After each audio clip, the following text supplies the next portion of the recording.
Welcome to Warriors of the World. Today we'll be exploring the military genius of Field Marshal Erwin Rommel, the legendary Desert Fox.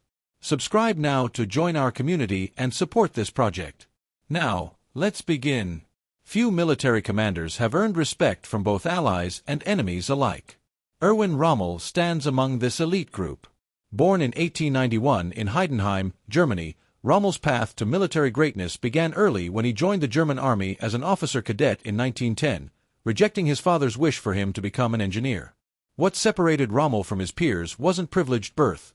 He came from a middle-class family without military connections, but his exceptional tactical instinct and leadership abilities. During World War I, as a young lieutenant, he displayed the hallmarks that would define his career: aggressive action, personal courage, and innovative thinking. In the mountains of Romania and Italy, Rommel earned Germany's highest military honor, the Pour le Mérite, by leading small infantry units that captured thousands of enemy soldiers. His method: speed, surprise, and leading from the front.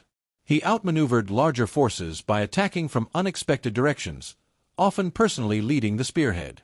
Between the wars, unlike many officers who focused on theoretical studies, Rommel taught at military academies while documenting his combat experiences.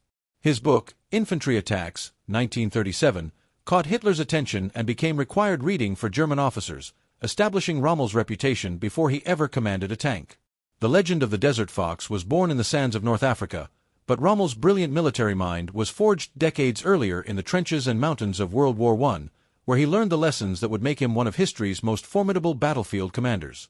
When World War II erupted in 1939, Rommel was appointed to command Hitler's personal headquarters security battalion, seemingly sidelined from combat. Yet within months, he secured command of the 7th Panzer Division despite having no prior experience with tanks, a stunning leap for an infantry officer. During the invasion of France in May 1940, Rommel transformed the 7th Panzer into what the Germans called the Ghost Division. The nickname came from the unit's uncanny ability to appear where enemy commanders least expected, sometimes even baffling German high command who couldn't track its rapid advances. What made Rommel's approach revolutionary was his personal command style. Unlike traditional generals who directed from distant headquarters, Rommel led from a modified tank at the front of his advancing columns. With a network of radio vehicles, he maintained constant communication while seeing battlefield developments firsthand. In one stunning week, the 7th Panzer Division advanced over 200 miles, capturing 97,000 British and French troops at Cambrai and Lille. His forces reached the English Channel in just 10 days, a feat thought impossible by military planners on both sides. Rommel's innovation was applying fluid, aggressive tactics that exploited the speed of armored vehicles to create confusion and psychological collapse among defenders.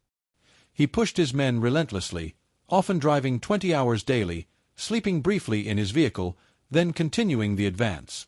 This methodology became a hallmark of Blitzkrieg warfare, striking fast, never allowing the enemy to regroup, and targeting command structures rather than engaging in head-on battles of attrition. In February 1941, Rommel arrived in Libya with orders to shore up Italy's failing North African campaign against British forces. What was intended as a defensive holding action soon transformed into one of the war's most dynamic campaigns under his leadership. Initially commanding only 2 light divisions, one German, the Afrika Korps, and one Italian, Rommel immediately disregarded his defensive orders. Just 2 days after arriving, before his supplies and full complement of troops had landed, he launched an offensive that caught the British completely off guard. The desert presented a battlefield unlike any in Europe. With few geographical features to anchor defensive positions, it became a commander's arena where mobility and battlefield awareness determined victory. Vast open spaces allowed tank formations to maneuver like naval fleets, engaging in what Rommel called desert chess. British commanders expected conventional approaches, believing Rommel would need weeks to prepare. Instead, he attacked immediately and from unexpected directions, often appearing from impassable terrain. His directive to his officers became famous: "Sweat saves blood." What was supposed to be a minor German commitment to support their Italian allies became, under Rommel's leadership, a major theater that tied down significant Allied resources for years. With initial forces of just 150 tanks against Britain's superior numbers, Rommel's first desert offensive pushed the British back 400 miles from El Agheila to the Egyptian border. The legend of the Desert Fox was born, a nickname first given by British journalists impressed by Rommel's cunning and subsequently embraced by German propaganda highlighting his achievements against a numerically superior enemy. Throughout the North African campaign, Rommel elevated military deception to an art form. With limited resources and often outnumbered, he relied on psychological warfare and elaborate ruses to multiply his effective combat power. His most famous deception technique involved creating the illusion of massive tank formations in areas where he had few actual vehicles. German engineers constructed hundreds of dummy tanks mounted on Volkswagen chassis. From a distance, these plywood mock-ups appeared identical to genuine Panzer IVs. To enhance the illusion, these fake formations kicked up enormous dust clouds, visible for miles across the desert. Radio deception formed another key tactic. Rommel signals officers broadcast fake communications suggesting large formations where none existed, while actual units maintained radio silence. British intelligence intercepted these transmissions, drawing forces away from Rommel's true objectives.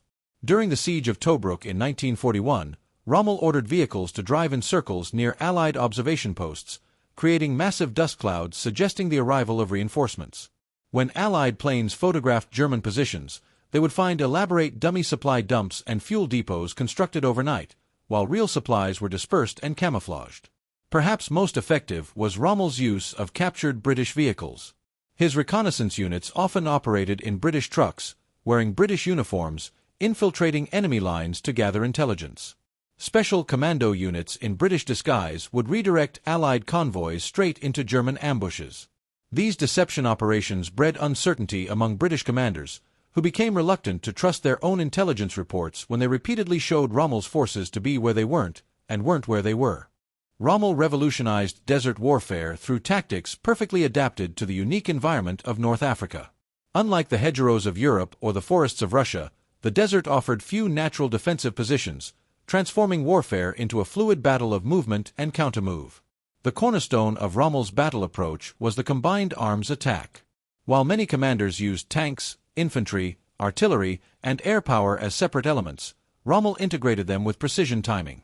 His attacks typically began with Stuka dive bombers striking enemy armor concentrations, followed immediately by German tanks attacking from the east, directly into the rising sun to blind enemy gunners.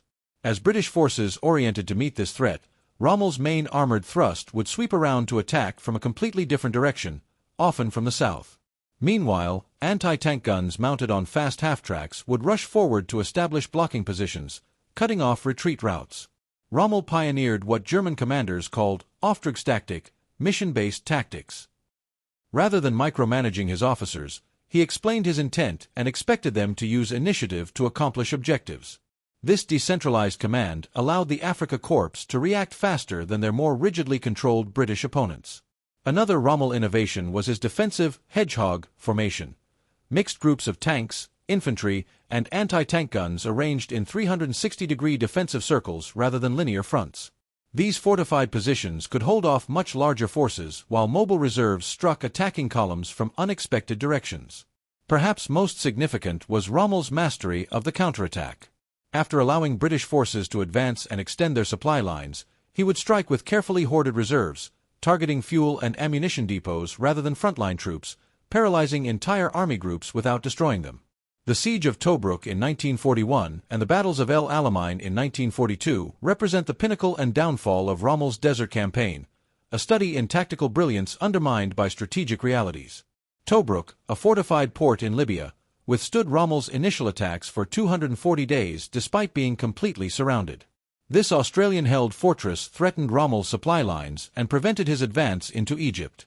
Where previous sieges might have stalled his momentum, Rommel innovated by leaving a containing force around Tobruk while pushing his main force forward into Egypt, nearly reaching Alexandria before being pushed back by British counterattacks.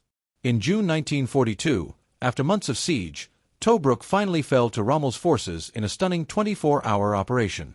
His troops captured 35,000 prisoners, 2,000 vehicles, and massive supply stockpiles. Churchill called it Britain's worst defeat since Singapore. Hitler promoted Rommel to Field Marshal, the youngest in the German army.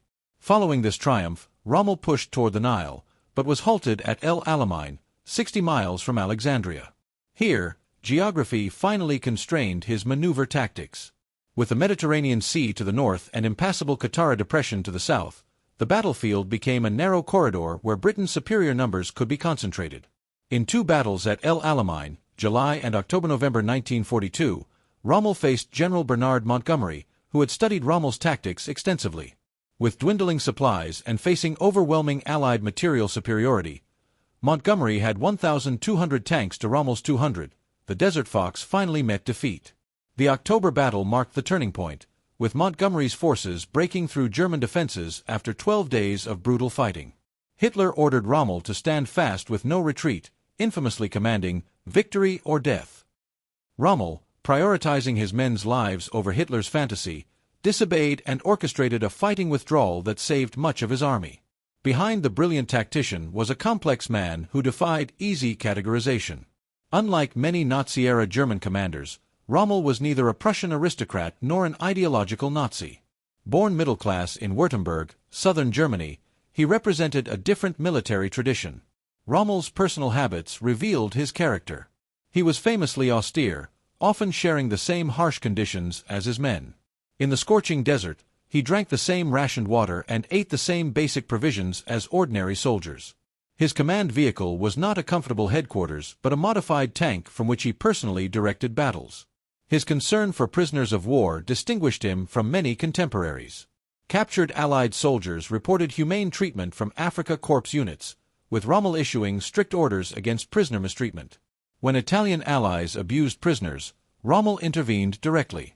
British General Claude Auchinleck, recognizing Rommel's growing heroic status among British troops, issued an order reminding his men that while Rommel might be a skilled commander, he still represented the enemy. Rommel's relationship with Nazism remained complicated. Though never joining the Nazi Party, he initially admired Hitler's leadership and accepted his patronage. Hitler, recognizing Rommel's propaganda value, promoted him rapidly. Yet Rommel maintained operational independence and often ignored political directives. Family meant everything to Rommel. Despite commanding forces thousands of miles from home, he wrote to his wife Lucy almost daily, often including battlefield sketches and tactical explanations alongside personal matters.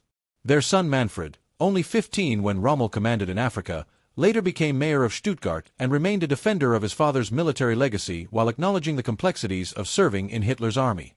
Rommel's greatest achievement may not have been his tactical brilliance but his logistical wizardry in maintaining an effective fighting force under near-impossible supply conditions. The challenge was staggering. Every bullet, drop of fuel, and spare part had to cross the Mediterranean Sea, where British naval and air forces sank up to 60% of German supply ships. While Allied forces received abundant supplies from nearby Egypt, Rommel's nearest major supply base was in Italy, over 1,000 miles away.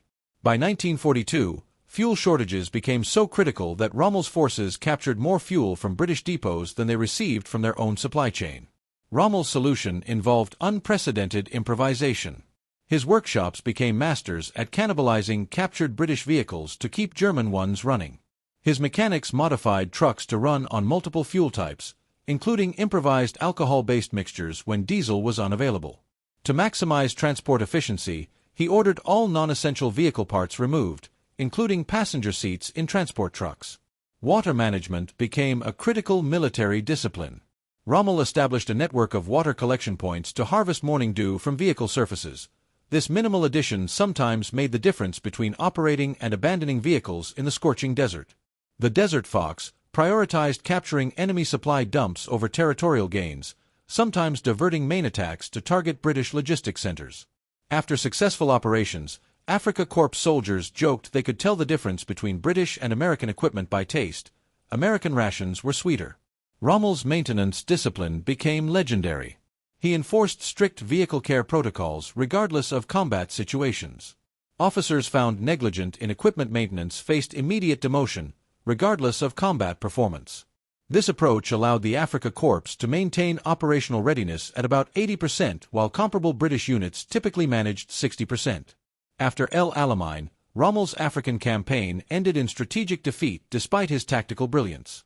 In March 1943, with Allied forces closing from east and west, Hitler finally permitted evacuation to Tunisia, where Rommel briefly commanded before illness forced his return to Germany.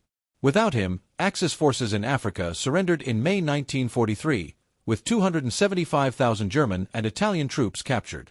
By late 1943, Allied bombing of Italy and the fall of Mussolini convinced Hitler that an invasion of Western Europe was imminent. He turned to his most famous general, appointing Rommel as inspector of Atlantic wall defenses in November 1943, then commander of Army Group B, responsible for defending northern France. Rommel approached this challenge with characteristic energy. Finding the vaunted Atlantic Wall largely propaganda, in many sections merely signs marking minefields, he initiated a massive construction program. Under his direction, over 500,000 obstacles were placed on potential landing beaches, including the infamous Rommel's asparagus, logs concealing mines that would destroy landing craft. More significantly, Rommel fundamentally challenged the German High Command's defensive strategy. Traditional doctrine called for holding mobile reserves inland to counterattack after identifying the main Allied thrust. Rommel insisted that Allied air superiority would prevent such movement, arguing, "The war will be won or lost on the beaches. The first 24 hours will be decisive." He pushed to position panzer divisions directly behind the beaches, a strategy Hitler initially rejected but partially implemented before D-Day. The units positioned according to Rommel's plan caused significant problems for Allied forces where they landed. When the invasion came on June 6, 1944, Rommel was ironically absent, on leave visiting his wife in Germany for her birthday. By the time he returned, the Allies had established their beachhead, validating his prediction that modern air power had changed the defensive equation forever. By July 1944, with Allied forces firmly established in Normandy and Soviet armies pushing toward Germany's eastern borders, Rommel recognized the war was lost. In reports to Hitler, he argued bluntly for a negotiated peace in the West to focus on the Eastern Front. Hitler rejected these proposals outright. Unknown to many, Rommel had connections to the German resistance movement plotting Hitler's removal. While not directly involved in planning the July 20, 1944 assassination attempt, evidence suggests Rommel had given tacit approval to conspirators who intended to offer him a leadership position in a post-Hitler government. 3 days before the assassination attempt, on July 17, Rommel's staff car was strafed by an Allied fighter plane in Normandy. The crash severely injured Rommel, fracturing his skull and sending him to a hospital in Germany. This stroke of fate removed him from immediate suspicion when the bomb plot failed. As the Gestapo investigation widened, Rommel's communications with conspirators were discovered. Hitler, facing deteriorating military situations on all fronts, couldn't risk a public trial of his most popular general. Instead, on October 14, 1944, 2 generals visited Rommel's home with an ultimatum: suicide with a state funeral and protection for his family, or a trial for treason with certain execution and repercussions for his wife and son. Rommel chose his family's safety. After a brief farewell to his wife and son, he entered a staff car with the generals, took a cyanide pill, and died within minutes. The official story announced to the German people claimed he had died from his earlier injuries, and he received a state funeral with full military honors. The Desert Fox, master tactician, propaganda hero, and ultimately regime opponent, embodied the contradictions of serving with brilliance in a morally corrupt cause. His military innovations influenced armored warfare doctrine for decades, while his final stand against Hitler revealed the man behind the legend. Subscribe now, become a member, turn on notifications, share this video with your friends, and leave a comment so we can compare our knowledge and sources. Thank you for following our channel. Until our next strategic journey, here at Warriors of the World.